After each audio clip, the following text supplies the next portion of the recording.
لو بتسافر او هتسافر بعربيتك فالفيديو ده مهم عشانك. هقول لك على تشيك ليست تمشي عليها واحده واحده قبل ما تسافر بعربيتك. اول حاجه معروفه، مستوى الزيت. لازم مستوى الزيت يكون في الحد المسموح بيه، ولو انت باقي على غيار الزيت بتاعك مثلا حوالي 1000 كيلو او اقل يفضل ان انت ما تسافرش. ولو مضطر تسافر تعالوا نكمل جوه عشان الجو نار.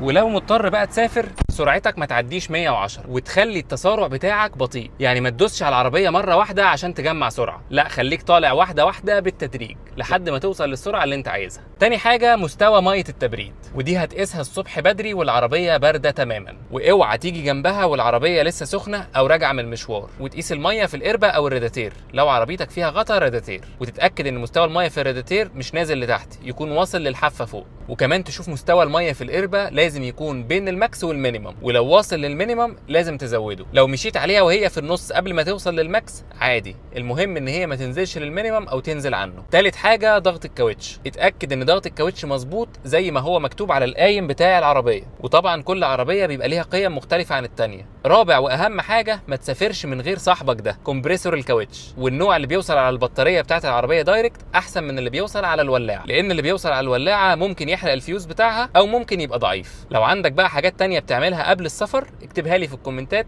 خلينا نستفيد والناس تستفيد.